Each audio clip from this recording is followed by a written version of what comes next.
He was cold, hungry, and invisible to the world, until one moment changed everything. On a freezing night, a homeless young man made a choice that would put his life on the line for a stranger who didn't even know his name. What should have been an act of kindness quickly turned into suspicion, judgment, and a brutal reminder of how racism shapes who we believe and who we blame. But the truth of that night was far more powerful than anyone expected. What really happened in the snow, and why did it force a billionaire to confront his own assumptions? Before we go back, let us know where you're watching from, and if you're new here, subscribe to our channel Stories of Racism and connect with us for daily new stories. Tomorrow, we've got something extra special for you. Caleb's days followed a quiet, exhausting rhythm that most people never noticed and rarely imagined. He woke when the cold forced him to, not when he wanted to. Mornings didn't begin with alarms or coffee, but with the ache in his joints and the dull question of where he might find food before night returned. At 21, life had already stripped him of anything that resembled stability. No address, no phone, no safety net. Just a backpack with everything he owned, and a thin jacket that had seen too many winters. He hadn't always lived like this. There was a time when his world was small but warm, shared meals, a couch that sagged in the middle, his mother humming softly while doing dishes. That life ended slowly, not with a single tragedy but with a long goodbye. Illness came first, then hospital rooms, then memory loss that erased names, faces, and finally the woman who raised him. When she was gone, so was the fragile balance holding everything else together. Bills piled up. Work disappeared. Help ran out.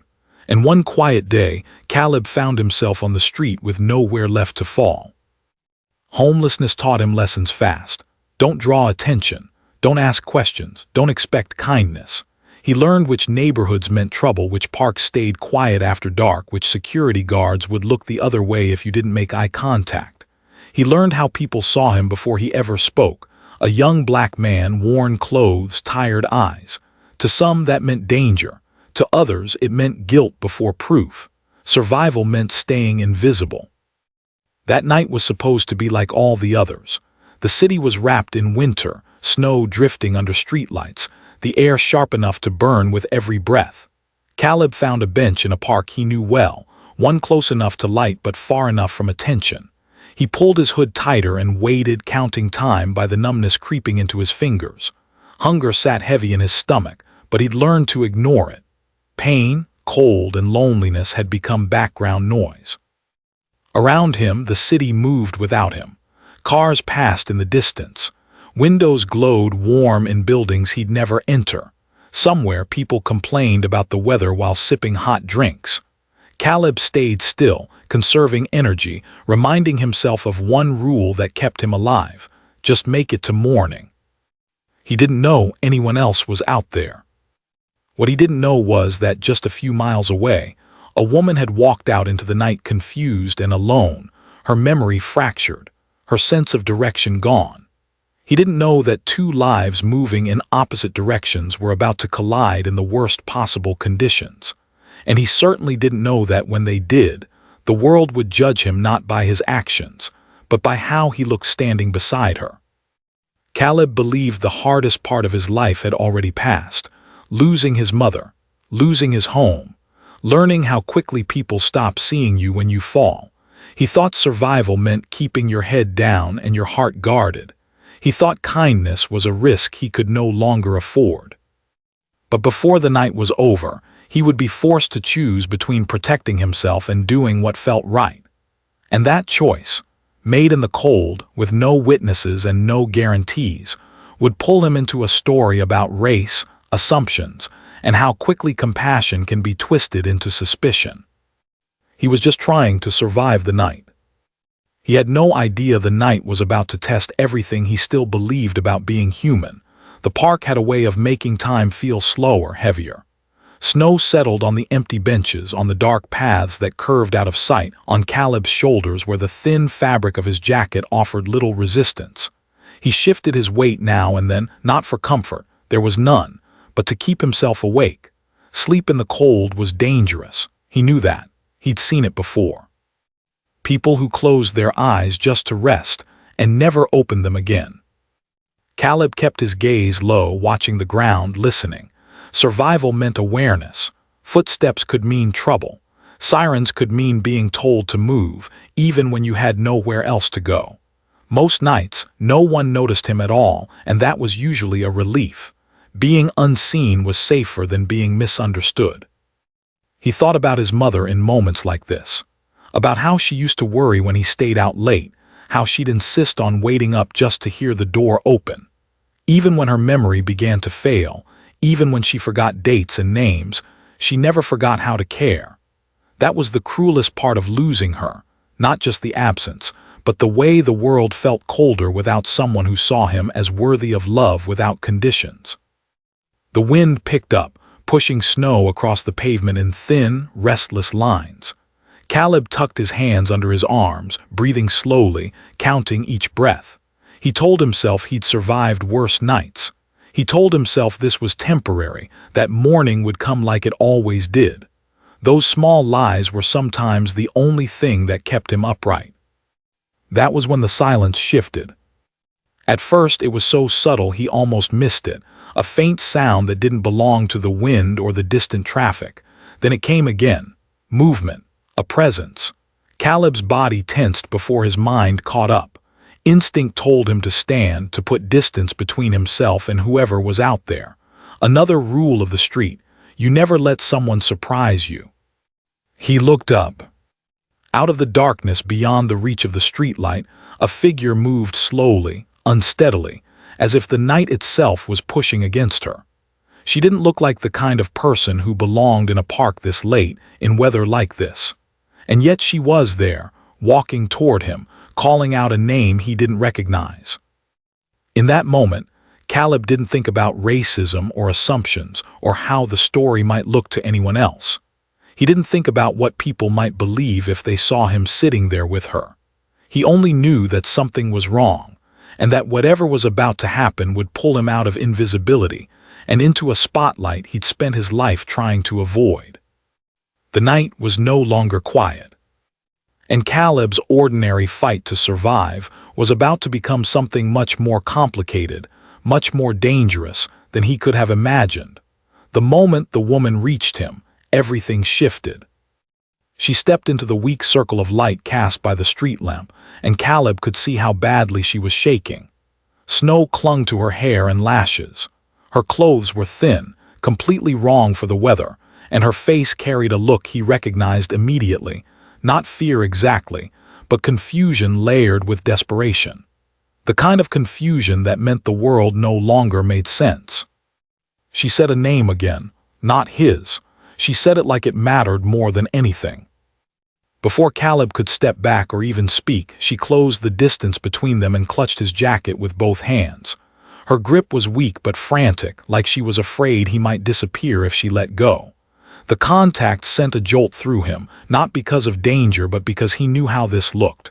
A young black man, an elderly white woman, alone, late at night, in a deserted park.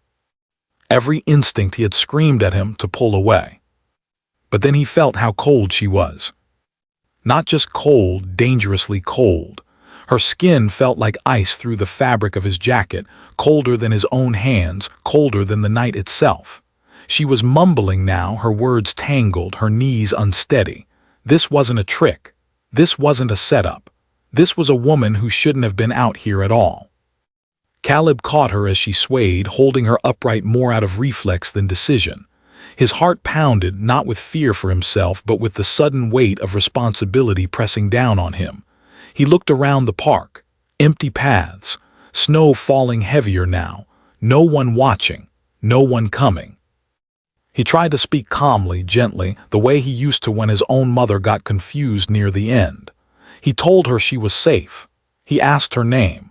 He asked where she lived. The answers came in fragments, memories bleeding into each other, names that didn't match faces, moments from decades ago mixing with the present.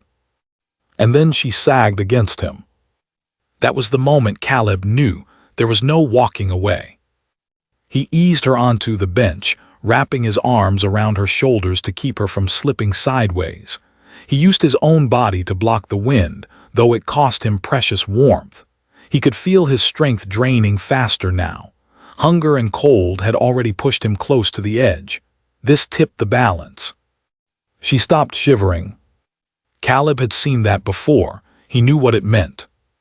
He looked again toward the street beyond the park, hopping, praying to see headlights, a passing car, anything. Nothing. He didn't have a phone. He didn't have a way to call for help. And even if he did, he knew how this might go. Questions, suspicion. The look people got when they saw him standing beside someone like her. He made a decision anyway. He shifted carefully, lifting her weight against him, ignoring the sharp protest in his muscles. She was light, frighteningly so, but even that felt like too much. Each step toward the edge of the park was a negotiation with his own body. He told himself not to think about how far the hospital was. Just move. Just keep moving. The snow turned from gentle to aggressive, driven sideways by the wind. His feet slipped more than once on the icy sidewalk. He tightened his grip every time, terrified of dropping her, terrified of what would happen if he did. She murmured names against his shoulder, trusting him completely without knowing who he really was. That trust burned. By the third block, Caleb's breathing was ragged. His vision pulsed at the edges. He leaned against a building for a moment too long, fighting the urge to rest. Rest was dangerous. Rest meant stopping. Stopping meant not getting back up. And then he noticed the car. It slowed as it passed them, too slow. The headlights lingered, washing over his face, over her pale hair, over the way he was carrying her. The car didn't stop, but it didn't speed up either. It crept forward before finally moving on. Caleb's stomach dropped. He knew that look. He'd seen it reflected in store windows, in passing glances, in the way people crossed the street when they saw him coming. The look that wasn't concern but calculation, suspicion. He kept walking. Another car passed. This one honked not to help, but in irritation, like they were an inconvenience, a problem cluttering the road. Caleb felt anger flare in his chest, hot and useless. He wanted to shout that she needed help, that she was freezing, that she could die. But he didn't. Experience had taught him that explaining didn't always protect you. Sometimes it made things worse. His legs buckled on the 6th block. He caught himself on one knee, pain shooting through his body as he twisted to keep her from hitting the ground. Snow soaked through his jeans. His hands shook violently now, not just from cold but from exhaustion. He stayed there for a second too long, fighting to stand. A voice in his head told him this was it, that he'd done enough, that no one would blame him if he stopped. Another voice, quieter, stubborn, told him he couldn't. He forced himself up. By the time he reached the next intersection, his thoughts were breaking apart. The city blurred, streetlights doubled and tripled. Every step felt heavier than the last. He couldn't tell if she was conscious anymore. He couldn't tell how long he could keep going. That was when the assumptions caught up with him. A car screeched to a stop behind them. Doors opened. Voices rose, not calm, not gentle, sharp, alarmed, accusing. "What's going on here?" Caleb froze. He turned slowly, heart pounding, his body screaming to either explain everything at once or run. He saw faces framed by winter coats, eyes flicking from him to her and back again. He saw the question forming before anyone said it out loud. "Why is she with you?" He opened his mouth to speak, but the words tangled. He tried to explain, tried to say she was lost, that she was sick, that he was taking her to the hospital. But the more he spoke, the more the tension thickened. Someone reached for their phone. Someone else stepped closer, blocking his path. Caleb felt the world closing in, not just the cold, not just the exhaustion, but the familiar fear that came when people decided who you were before hearing what you'd done.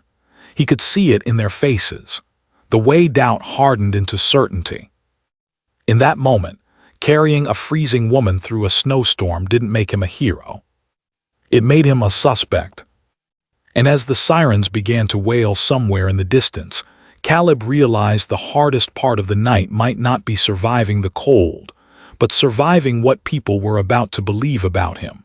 The sound of sirens didn't bring relief. It tightened everything.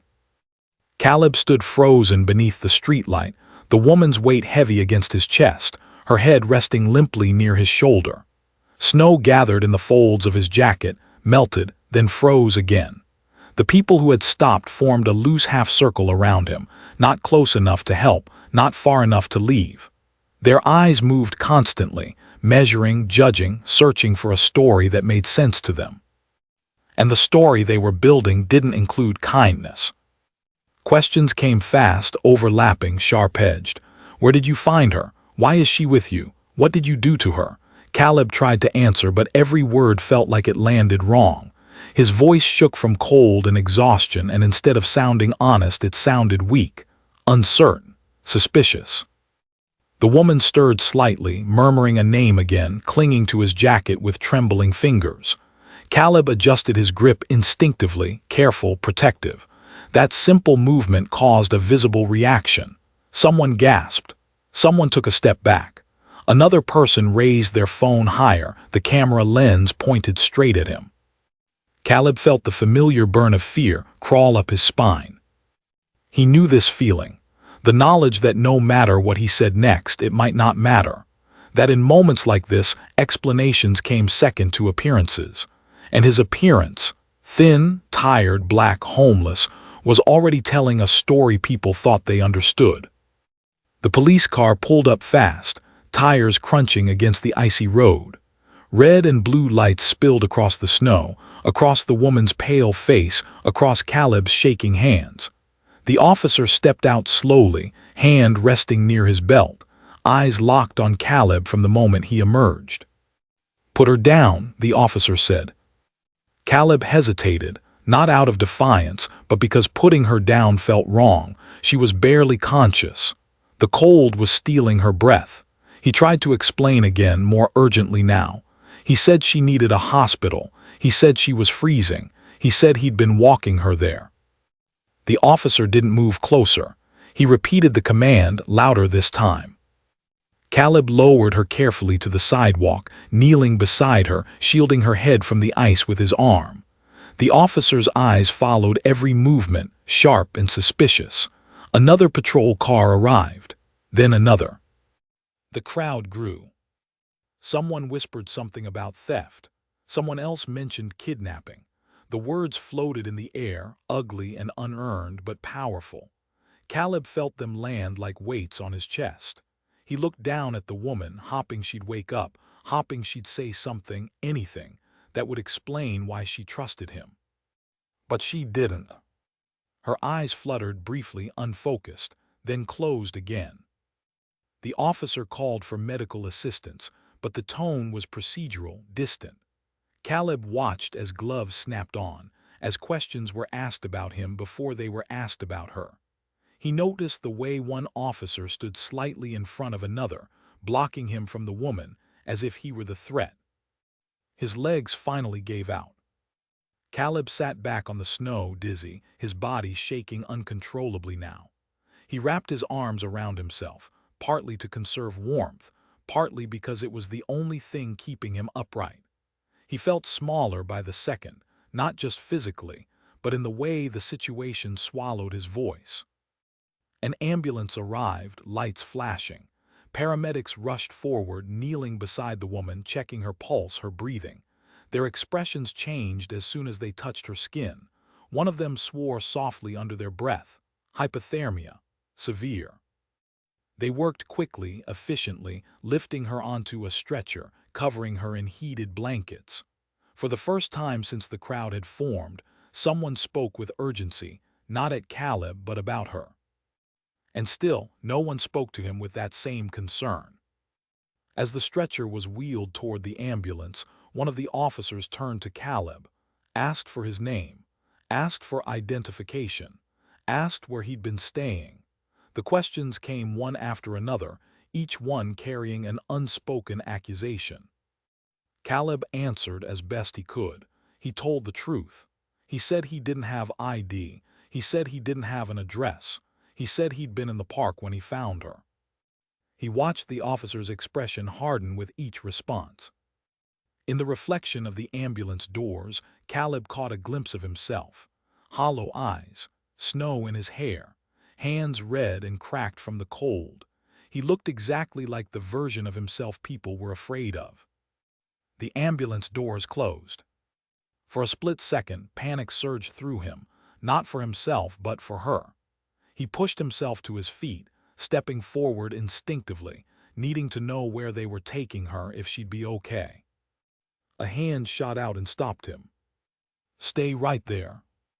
That was the moment it hit him. He had done everything right. He had chosen compassion over survival. He had risked his life to save someone who couldn't even remember his name. And now, standing in the snow under flashing lights, Caleb realized the night wasn't finished testing him. Because the cold had nearly taken his body. But what came next threatened to take something else entirely: his dignity, his freedom, and the truth of who he really was. Caleb stayed where they told him to, his boots sinking slightly into the snow as if the ground itself were trying to swallow him. The ambulance pulled away, siren cutting through the night, carrying the woman toward warmth and safety. He watched until the red lights disappeared around the corner, a hollow ache opening in his chest. She was alive for now. That was all that mattered. Or at least, that's what he told himself. Behind him, the mood shifted. The urgency that had surrounded the woman evaporated the moment she was gone. What remained was focus, narrow and intense, and it was fixed entirely on him. An officer asked him to sit. Another stood too close, close enough that Caleb could feel the heat from their body. Someone radioed in details that sounded nothing like his story when repeated aloud. A suspicious encounter, a disturbance, an unidentified male. Each word stripped more context away until all that was left was an outline shaped like a threat. Caleb tried again to explain. He talked about the park, about the cold, about how she was lost and confused. He mentioned her name, hoping that would make her real to them, not just an abstract victim in need of protection from him. The response was silence. One officer exchanged a look with another, a look that said they'd already decided what this was, what he was. A flashlight beam cut across his face, too bright, too close. It lingered on his hands, his pockets, the backpack at his feet. Caleb lifted his arms slowly when told to, even though the movement made his head spin. He knew better than to move fast. He knew better than to argue. Still, fear clawed at him. He thought about how this would sound later, how someone would say he matched a description, how he was in the wrong place at the wrong time, how he didn't have ID to prove otherwise, how easily a good deed could be twisted into something ugly once it passed through enough assumptions. Someone asked if he'd taken anything from the woman. The question landed hard. Caleb shook his head immediately. He said no. He said she had tried to give him money and he'd refused. The words sounded weak even to his own ears, like a story no one wanted to believe. He could tell from their expressions that they didn't. A phone rang nearby. Another officer stepped aside to answer it, then returned with new energy, sharper now. They said they'd been contacted by someone claiming money was missing, that the woman's family had been reached, that concerns were being raised. Caleb felt his stomach drop. Missing money. Of course that was where it would go. Not to the fact that he'd carried her through a storm, not to the fact that he'd nearly collapsed doing it, but to the idea that someone like him must have taken advantage. He wanted to scream, wanted to tell them that he'd been hungry enough to take it, that he'd been cold enough to take it, that it would have been easy. But he hadn't. Instead, he stood there, shaking, watching as suspicion hardened into certainty in the space between blinks, watching the narrative form without him. The cuffs came out. The metallic click echoed, louder than the sirens had. Caleb felt his heart slam against his ribs as one officer stepped behind him. He was told it was just for now, told it was procedure, told to stay calm. His hands were numb as they were pulled behind his back, the cold metal biting into his wrists. In that moment, everything he'd endured, the hunger, the cold, the loneliness, felt smaller than the injustice burning through him. He had saved her. And still, this was how it ended. Or so it seemed. As he was guided toward the patrol car, headlights appeared at the end of the street. A vehicle moved fast, cutting through the snow with urgency that didn't match the rest of the night. It swerved slightly as it stopped, door flying open before the engine even shut off. A man stepped out, breath visible in the air, his face tight with panic and fear. He took one look at the scene, the officers, the crowd, the empty space where the woman had been, and his gaze locked onto Caleb. "Where is she?" he demanded. The officers turned. One began to explain, but the man barely listened. His eyes stayed on Caleb, taking him in fully now. The cuffs, the exhaustion, the raw confusion written across his face. "She's my mother," the man said, voice breaking. "Where did you take her?" The world tilted. Caleb felt something shift, not in his favor yet, not fully, but enough to crack the story that had been built around him. Enough to introduce doubt. Enough to make the next moments matter more than anything that had come before. And as the snow continued to fall, thick and relentless, Caleb realized the night still wasn't finished deciding who he would be seen as when it was finally over. The man pushed past the edge of the crowd without hesitation, his shoes slipping slightly on the ice as he moved closer to the officers. He didn't look wealthy in that moment. He didn't look powerful. He looked terrified. His coat was unbuttoned, his hair damp with snow, his chest rising and falling too fast. Everything about him radiated urgency. "Answer me," he said again, louder now. "Where is my mother?" One of the officers finally turned his full attention to him and gestured toward the street. He explained that an elderly woman had been found suffering from severe hypothermia and had been transported to the hospital. He said it calmly, professionally, like it was just another call in a long shift. The man's knees nearly gave out in relief. "She's alive?" he asked. "Yes," the officer said, "but it was close." The man closed his eyes for a brief second, exhaling a shaky breath, then opened them again. That's when he really saw Caleb. The cuffs, the slumped shoulders, the way he was standing because he'd been told to, not because he had the strength to. The man's expression changed, not to anger, not to fear, but to confusion. "What's he doing in handcuffs?" he asked. The officer hesitated. He said they were still figuring things out. He mentioned suspicious circumstances. He mentioned missing money. He mentioned that the young man had been found with his mother late at night. The man's head snapped toward Caleb. "You," he said, disbelief threading through his voice. "You were with her." Caleb nodded slowly. He tried to speak, but his throat was dry, his lips numb. He swallowed and forced the words out. He said he found her in the park. He said she was lost. He said she was freezing. He said he carried her because he didn't know what else to do. The man listened, really listened. And something in his face shifted again. "How far?" he asked quietly. Caleb blinked. I don't know, 15 blocks, maybe more."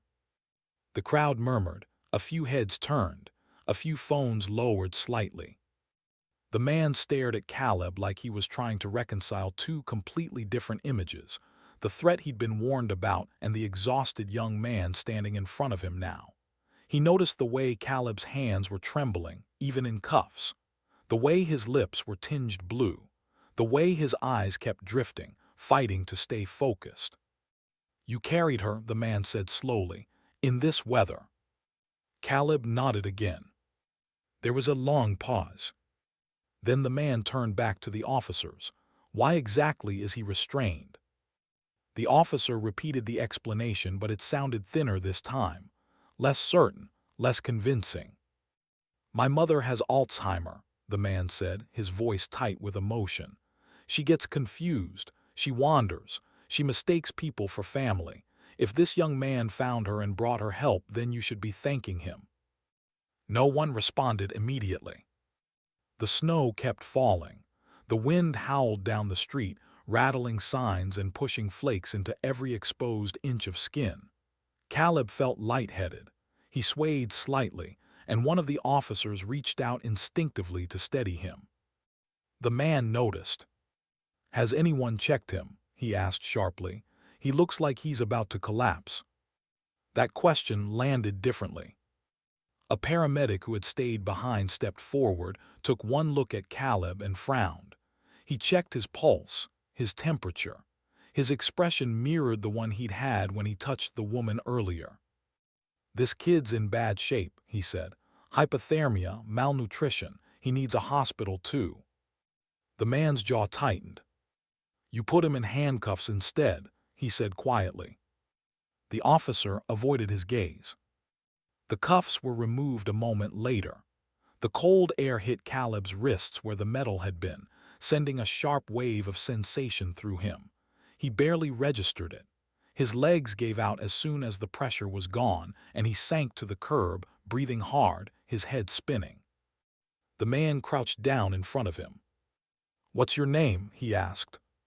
"Caleb," he replied weakly. "I'm Daniel," the man said. "Margaret is my mother." Caleb nodded, relief washing through him in a strange, quiet wave. She had someone. She wasn't alone in the world, even if her mind told her otherwise. "I'm taking you to the hospital," Daniel said, standing. "Both of you." Caleb wanted to argue, wanted to say he was fine, wanted to say he didn't need help, but his body betrayed him. The night faded at the edges, the world narrowing to fragments of sound and light as he was helped into the car. As they pulled away, snow blurring past the windows, Caleb caught a final glimpse of the street where everything had nearly gone wrong. He thought about how close he'd come, not just to freezing, but to being swallowed by a story that wasn't true. He didn't know what waited for him at the hospital. He didn't know if anyone would apologize. He didn't know if the truth would fully come out. All he knew was that kindness had almost cost him everything. And the night still wasn't done revealing who would pay the price for what people were so quick to assume. The hospital lights were too bright. They washed everything in harsh white, stripping away warmth, shadows, mercy. Caleb lay on the narrow bed, wrapped in layers of heated blankets, machines humming softly around him. His body was warming slowly, painfully, but his mind was still trapped outside, in the snow, under flashing lights, surrounded by faces that had already decided who he was. Every few minutes a nurse came in, checked vitals, adjusted fluids, asked him how he felt. Caleb answered automatically. He was tired, he was cold, he was okay. He was, because no one had asked the real question yet. No one had asked what it felt like to almost die doing the right thing, and still be treated like a criminal. Down the hall, behind closed doors, decisions were being made about him without him. Words like incident, investigation, and statements floated through the air when staff didn't realize he could hear them.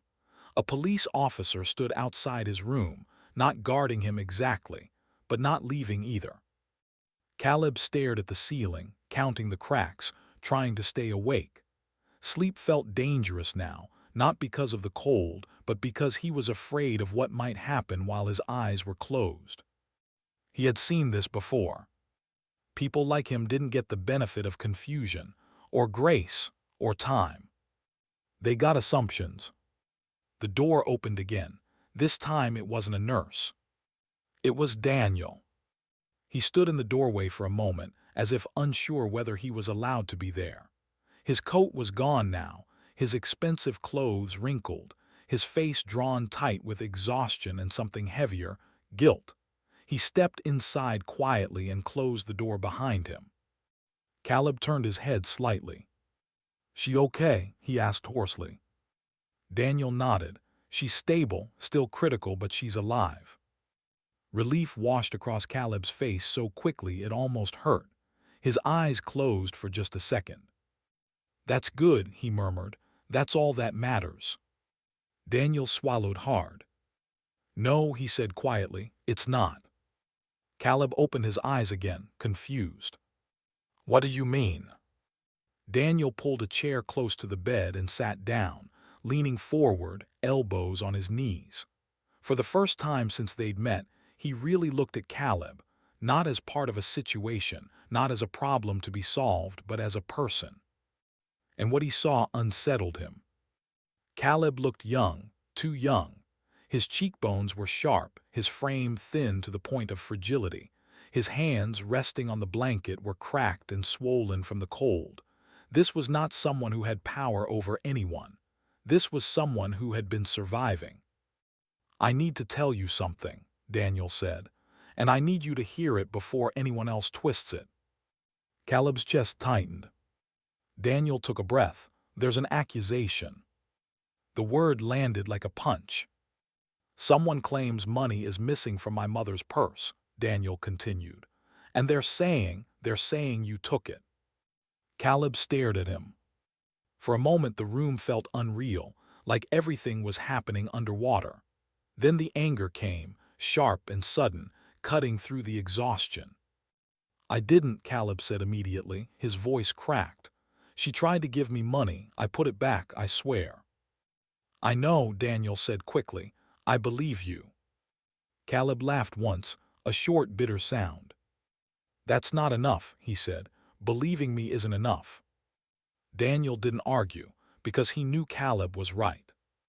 Outside that room, belief didn't matter. Evidence did. Appearances did. Narratives did. And the easiest narrative, the one people reached for without thinking, was already forming. Homeless. Black. Alone with an elderly white woman. Money missing. Daniel rubbed his face with both hands. "My mother has a caregiver," he said. "She's been with us for months. She's the one who raised the concern."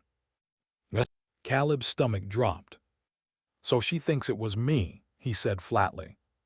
"She didn't just think it," Daniel said. "She said it." Silence filled the room. Caleb turned his head away, staring at the wall now. His jaw tightened. His breathing grew shallow, controlled. This pain was familiar, not the physical kind, but the deeper one. The one that came from knowing exactly how this would play out. "They always do," he said quietly.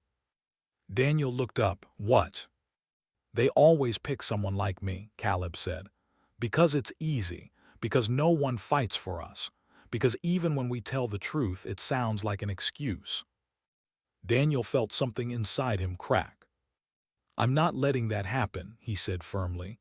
"I've already called my attorney. We're pulling security footage from the park, from my mother's house, everything." Caleb finally looked back at him. "And if there's no footage," he asked, "what then?" Daniel didn't answer immediately. Because that was the question that mattered. What if the truth didn't come with proof? What if doing the right thing still wasn't enough? Before Daniel could respond, the door opened again. This time, 2 police officers stepped inside. Their presence changed the air instantly. The taller one glanced at Caleb, then at Daniel. "We need to ask a few more questions." Daniel stood. "He's exhausted. Whatever you need to ask can wait." The officer shook his head. "We've been instructed to take a formal statement now." Caleb felt his heart begin to race. "Am I being charged?" he asked. The officers exchanged a look. "Not yet," one of them said, "but we need clarity." "Not yet." Those words echoed in Caleb's mind like a warning shot. Daniel stepped between them and the bed. "You're not questioning him alone," he said, "and you're not treating him like a suspect without evidence." The officer's jaw tightened. "Sir, with respect." "With respect," Daniel interrupted, his voice hard now. "This young man saved my mother's life. And if you're about to make him pay for that because it fits a convenient story, you're going to have a problem." The room went still. Caleb watched it all from the bed, heart pounding. Not with fear this time, but with something else. Hope. Fragile, dangerous. Because if Daniel was wrong, if the footage didn't come through, if the system did what it so often did, then this hospital room might be the last place Caleb was treated like a human being for a very long time. And as the officers began their questions, Caleb realized the real battle was only just beginning. The questions came slowly at first, measured and deliberate, as if patience alone could make the truth bend. Where exactly did you find her? What time was it? Did anyone else see you together before the ambulance arrived? Caleb answered each one, his voice steady despite the storm raging inside him. He focused on details: the bench, the streetlight, the way the snow had blown sideways. He spoke carefully, knowing that precision mattered more than emotion in rooms like this. The officers wrote things down, nodded occasionally, but their expressions never softened. One of them asked again about the money. Caleb felt his jaw tighten. He explained again how she had taken it from her purse with shaking hands, how she had pressed it into his palm like it was the most natural thing in the world, how every part of him had wanted to keep it, how he had put it back anyway. He didn't embellish. He didn't beg them to understand. He just told it the way it happened. The officer paused, pen hovering. "And you expect us to believe that?" Caleb met his eyes. "I expect you to write it down," he said quietly, "whether you believe it or not." Daniel felt a surge of anger beside him. He could hear it now, the subtle shift in tone, the skepticism that hadn't been there when they spoke about his mother. This wasn't about facts anymore. It was about credibility. And credibility, he was learning, was a privilege not everyone was granted. The officers finished their questions and stepped outside, leaving the door open just enough for their voices to carry. Caleb lay back against the pillows, exhaustion washing over him in heavy waves. His body was warm now, but his chest felt tight, as if the cold had moved somewhere deeper. Daniel stood at the foot of the bed, fists clenched. "I'm sorry," he said. "I didn't realize how fast this could turn." Caleb gave a tired smile that didn't reach his eyes. "It always turns fast." Minutes passed, then more. Nurses came and went, their faces polite, neutral. Somewhere down the hall, Margaret was resting, wrapped in blankets, surrounded by machines and care and quiet concern. Caleb wondered if she would remember him when she woke up. He wondered if that even mattered anymore. A nurse returned, hesitating in the doorway. "Mr. Reynolds, there's someone here asking for you." Daniel followed her into the hallway. Caleb couldn't hear everything, but he didn't need to. He could see it in Daniel's posture when he returned, shoulders rigid, expression dark. "It's the caregiver," Daniel said. "She's insisting the money was there earlier today. She's very certain."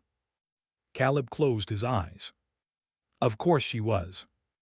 Daniel continued, his voice lower now. "She's also asking why I'm defending a stranger." That stung more than either of them expected. Daniel had built a life where his word carried weight, where his decisions weren't questioned. And now, for the first time, he saw how quickly that authority was challenged when it conflicted with an easier story. "I told her we're reviewing footage," Daniel said. "She didn't like that." "People never do," Caleb murmured. An hour passed, then two. Outside the windows, night began to thin into a pale, uncertain morning. Snow still fell, but lighter now, as if the storm itself was growing tired. Inside the hospital, tension thickened instead of easing. Daniel's phone buzzed. He looked down at the screen and felt his breath catch. "They found it," he said. Caleb's eyes snapped open. "What?" "The footage," Daniel replied, "from the park and from my mother's house." For a moment neither of them spoke. The silence felt electric, fragile, like glass stretched too thin. Daniel turned the phone toward Caleb. On the screen was grainy video, the park bench, the streetlight, two figures barely visible through the falling snow. Margaret approached. She sat. She opened her purse. The camera angle wasn't perfect, but it was clear enough. Caleb watched himself on screen, watched his own shoulders slump when the money touched his hand, watched the pause, the moment where everything could have gone differently. then watched himself place the bills back into the purse, careful, deliberate. His throat closed. "I told you," he whispered. Daniel nodded, his eyes fixed on the screen. "You did." The second video played next, clearer, brighter, from inside his mother's home. It showed the caregiver moving through the house when Margaret was asleep, opening the purse, taking bills, tucking them into her pocket, more than once, more than twice. Daniel felt sick. All this time the wrong person had been under suspicion, and the system, efficient, unquestioning, had followed the path of least resistance. He stood abruptly. "I'm going to the officers now." Caleb watched him go, heart pounding, not with fear now but with something heavier. Vindication wasn't relief. Not really. It didn't erase the cuffs. It didn't erase the looks. It didn't erase the fact that without a billionaire's resources, the truth might never have mattered. Daniel returned less than 10 minutes later, flanked by the same officers who had questioned Caleb earlier. Their posture was different now. They stood straighter, spoke carefully. One of them cleared his throat. "We reviewed the footage," the officer said.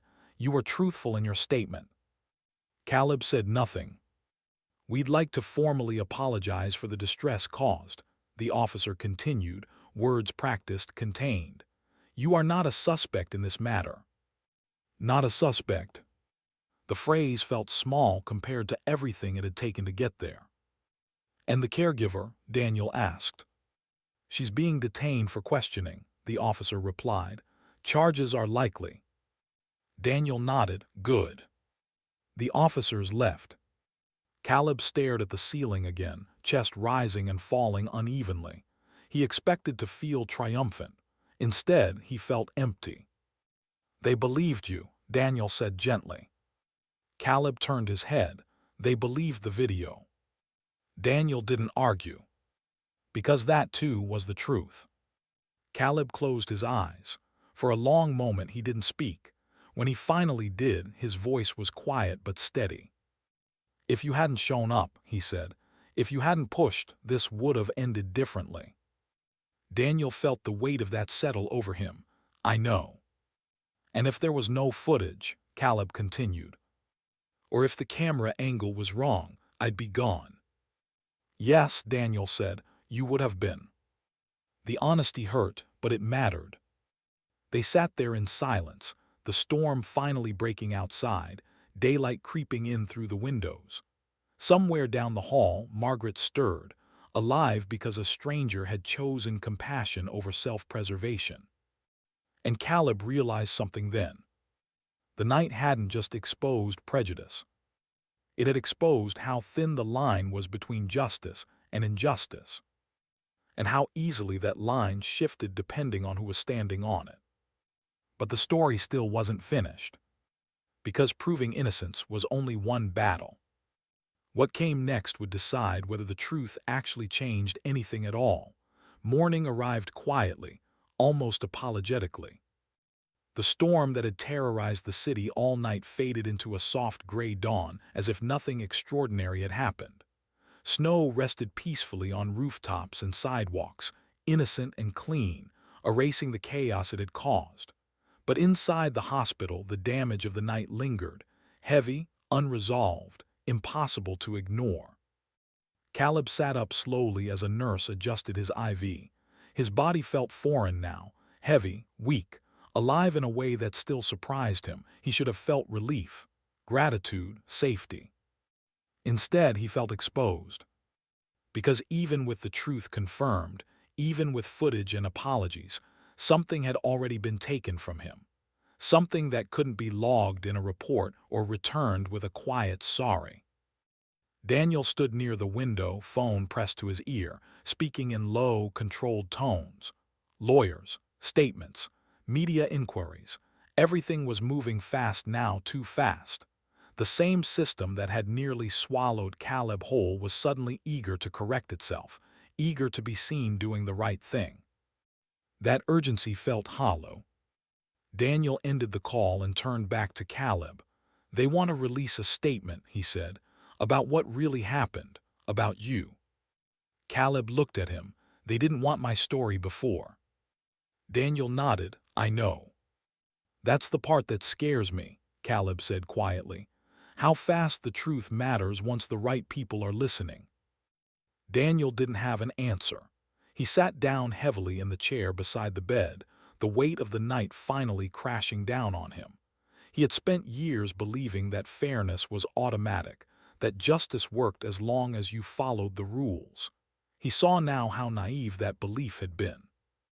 You saved my mother, Daniel said, and we almost let you pay for it. Caleb exhaled slowly. Almost doesn't feel like the right word. Daniel looked at him then, really looked, and saw the cost written all over his face. Not just exhaustion, but restraint. The practiced calm of someone who had learned the price of reacting the wrong way. Someone who had learned that surviving injustice sometimes meant swallowing it. I keep thinking about something, Daniel said. If you had walked away, if you decided not to help her, none of this would have happened to you. Caleb nodded. I know. That's what makes it wrong, Daniel said, voice tight. The system punished you for doing the right thing. Caleb didn't respond right away. When he did, his voice was steady, but there was steel beneath it. That's what it does, he said. It teaches people like me to hesitate, to think twice before helping, to wonder if kindness is worth the risk. The words hung in the air like an accusation. Down the hall, raised voices broke the quiet. The caregiver was being escorted past Caleb's room, her protests sharp and desperate now. She avoided looking inside, avoided looking at him. Caleb watched her pass. He felt no satisfaction, no victory, just a dull ache at how predictable it all was. She almost ruined you, Daniel said softly. She would have, Caleb replied, if there wasn't proof. Daniel stood suddenly, packing now, agitation spilling over. That can't be the end of it. It can't just be we're sorry and move on. Caleb met his gaze. It usually is. Daniel stopped packing. No, he said, not this time. He took a breath as if bracing himself. I can't undo what happened to you, but I can decide what happens next. Caleb frowned. What do you mean? Daniel's voice lowered. This isn't just about clearing your name.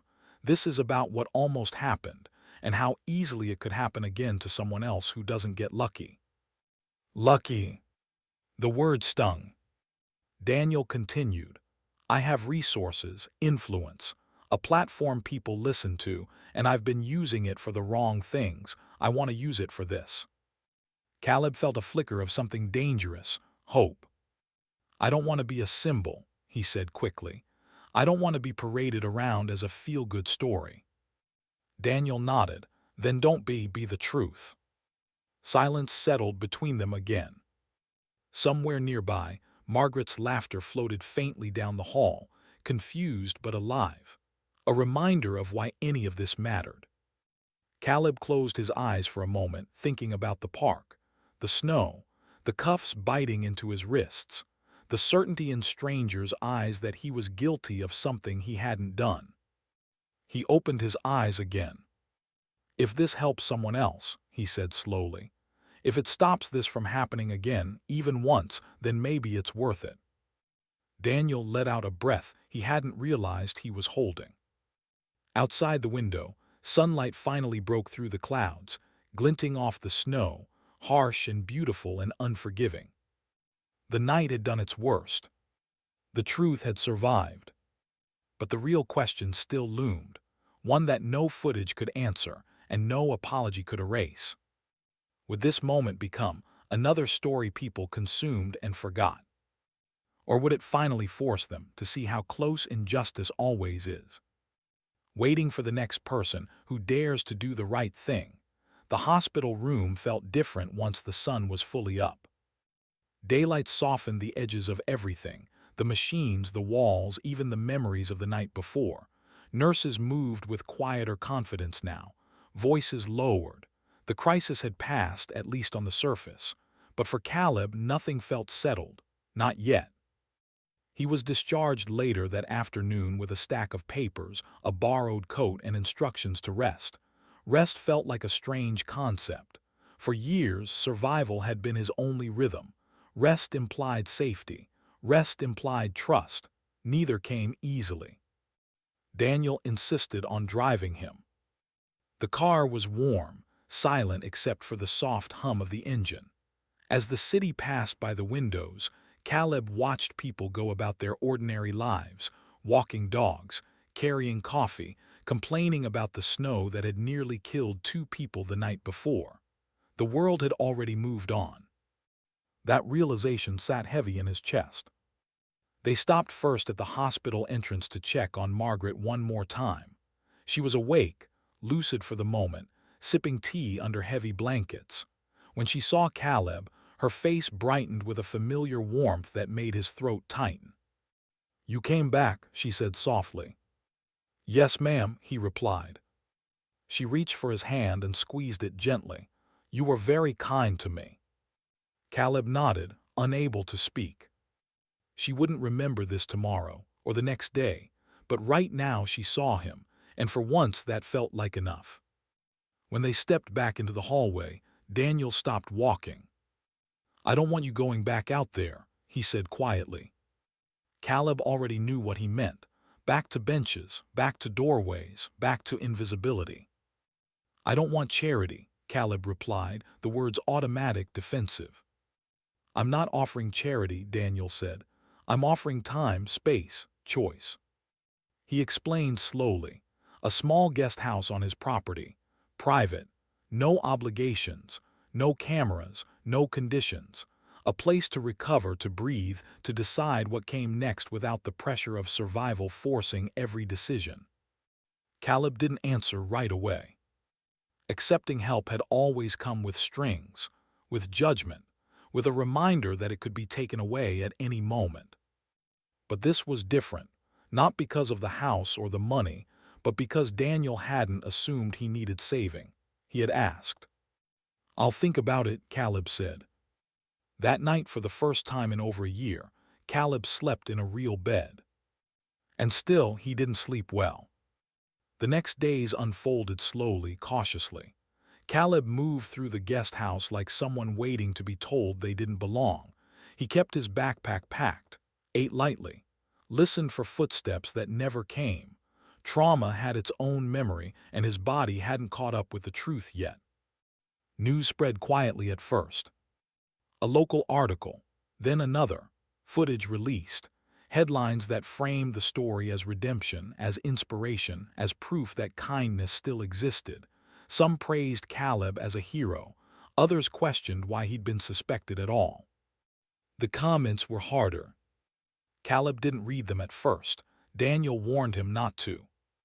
But curiosity crept in eventually, as it always did. He scrolled late one night, sitting on the edge of the bed, heart sinking with every swipe. Some people called him brave, others called him lucky. Too many called the incident understandable. Understandable. That word cut deeper than the accusations had. Understandable that police were suspicious. Understandable that people assumed the worst. Understandable that a black man in the cold was treated as a threat instead of a rescuer. Caleb put the phone down and stared at the wall for a long time. The truth was out, but the thinking that nearly destroyed him was still very much alive. A week later, Daniel asked Caleb if he'd be willing to speak publicly. Not immediately, not to cameras at first, just to a small group, community leaders, local officials, people who made decisions from behind desks. Caleb hesitated. "Talking won't change what almost happened," he said. "No," Daniel agreed, "but silence guarantees it happens again." That was the moment Caleb understood the weight of what he carried now.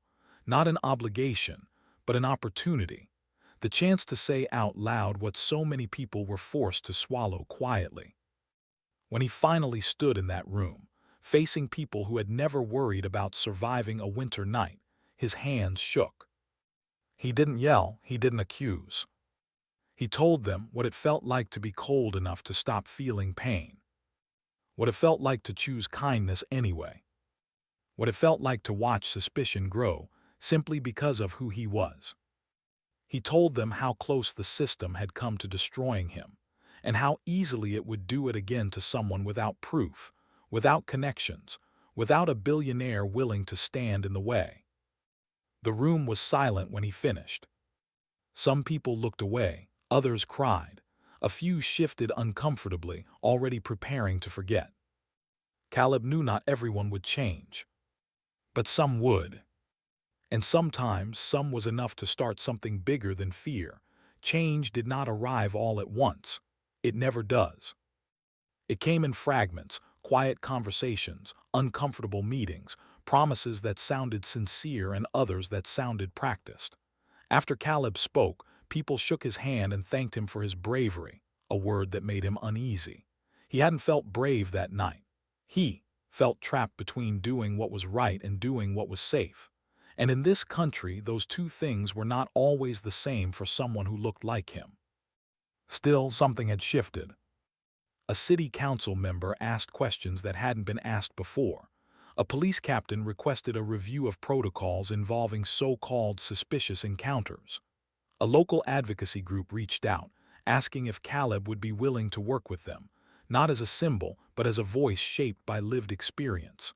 For the first time in a long while, people weren't just speaking about racism in theory. They were speaking about a night, a face, a name. Caleb moved carefully through all of it. Some days the attention felt validating. Other days it felt like a spotlight he hadn't asked for, one that threatened to burn instead of warm. He learned quickly that public support was fragile. One wrong sentence, one moment of anger, one refusal to be grateful enough, and the narrative could flip again.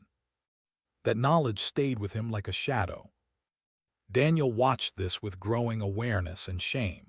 He had spent years believing that influence was neutral, that money and status were tools you earned and then used responsibly by default. Now he saw how those same tools could either protect the truth or bury it, how easily silence could be purchased, how often it already had been.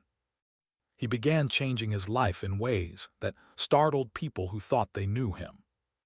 He reduced his workload, turned down speaking engagements, redirected funds toward legal aid organizations and community shelters, not as charity but as infrastructure. He insisted on transparency, on oversight, on listening to people who had been ignored far too long. And still, he knew none of it erased what Caleb had endured. One evening, weeks later, they sat together in the guest house, the air warm, the lights low. Snow had melted outside, leaving behind muddy sidewalks and reminders of how quickly danger faded from memory once it passed. "Do you regret helping her?" Daniel asked quietly. Caleb didn't answer right away. He stared out the window, watching cars pass, watching people laugh as if nothing had ever gone wrong here. "No," he said finally, "but I regret what it taught me." Daniel frowned. "What do you mean?" "It taught me that doing the right thing isn't enough," Caleb said. "Not by itself, not when the system is already decided against you." Daniel nodded slowly. "And yet," Caleb continued, "I'd do it again. That's the part that scares me. Not that I almost lost everything, but that kindness still feels worth the risk." Daniel felt his throat tighten. Margaret's condition stabilized, though her memory continued its quiet erosion. Some days she remembered Caleb clearly, calling him by his name. Other days she mistook him for someone else entirely. Caleb never corrected her. He understood now that being seen didn't always require being recognized. Their afternoons together became a ritual. Tea, sunlight, stories that drifted in and out of time. And in those moments, Caleb saw something rare, care given without fear, without suspicion, without an audience. But outside that small, protected world, the larger one remained unchanged in many ways. Another video went viral weeks later. Another black man questioned. Another misunderstanding. Another explanation offered after damage was done. Caleb watched the cycle repeat, feeling the familiar mix of anger and exhaustion rise in his chest. "This keeps happening," he said one night, "and every time people act surprised." "That's how the system survives," Daniel replied, "by making each story feel isolated." Caleb nodded. "Until it happens to you." The words hung between them. Because that was the truth no one liked to confront. Injustice felt abstract until it reached into your own life, until it had a face you loved, a cost you could no longer ignore. Caleb began working with young people, those already slipping through cracks no one talked about. He didn't lecture. He listened. He told them what no one had told him early enough, that their lives had value even when the world refused to see it, and that survival was not a moral failure. Some nights the memories came back anyway, the sound of cuffs, the cold metal, the way the crowd had looked at him. Healing, he learned, wasn't linear. It didn't follow apologies or proof. It followed patience, support, time. And even then, scars remained. The story had changed Caleb's life, but not because it had a happy ending. Because it forced the truth into the light. And the light, once seen, could no longer be denied, even if people tried to look away. Time passed, but the night never fully left Caleb. It lived in small moments, in the way his shoulders tensed when a police car slowed nearby, in the way his body woke before his mind when he heard raised voices, in the quiet calculations he still made before stepping in to help a stranger. Trauma didn't announce itself. It whispered, and some days it spoke louder than hope. Yet life moved forward. Caleb no longer slept with his backpack packed by the door. He began leaving it in the corner of the room, then eventually in the closet. A small change, but a meaningful one. Trust, he learned, returned in inches, not leaps. He enrolled in classes, started volunteering regularly, not because he felt obligated to give back, but because he wanted to stand beside people who looked like him before they reached the edge he'd known too well. He didn't promise them miracles. He promised honesty. He told them the world was unfair and that their lives mattered anyway. Daniel kept his promise too. He didn't fade away once the headlines did. He stayed. He listened when it was uncomfortable. He corrected people when they spoke carelessly. He used his influence not to speak over others, but to make room for voices that had always been there and rarely heard. And when people praised him, he redirected the credit. "This story isn't about me," he said every time. "It's about how close we came to destroying a good man for doing the right thing." Margaret's health declined steadily, as everyone had known it would. On her clearer days, she would smile at Caleb and ask if he'd eaten, if he was warm, if he was being taken care of. On the days she didn't recognize him at all, Caleb still sat with her, holding her hand, offering comfort she might not remember, but that still mattered. Because kindness, he had learned, didn't require witnesses. The city implemented small changes. Reviews, trainings, statements. Some called it progress. Others called it symbolic. Caleb understood both perspectives. Change was slow, painfully slow, but it was movement, and movement mattered. Still, the comments never stopped. Some people insisted the officers had done their jobs. Others claimed Caleb was one of the good ones. Some argued that the system worked because the truth came out, ignoring how easily it could have gone the other way. Caleb read fewer comments now. He didn't need strangers to define what had happened to him. He knew the truth. He knew that without video footage, without money, without a powerful ally willing to intervene, he would have become another statistic, another mugshot, another name people forgot as soon as the next story appeared. That knowledge stayed with him, not as bitterness but as clarity. One evening, months later, Caleb walked past the park where it had all begun. The bench was still there. The streetlight still flickered. People passed without noticing him, just as they had before. He stopped for a moment and looked around. This time, he didn't feel invisible. not because the world had suddenly become just, but because he had survived being seen at his most vulnerable and had refused to let that moment harden him. He walked on. This story did not end with a perfect system. It did not end with racism defeated or injustice erased. It ended with a truth we must sit with: that doing the right thing should never put your life at risk. That innocence should not depend on evidence, status, or skin color.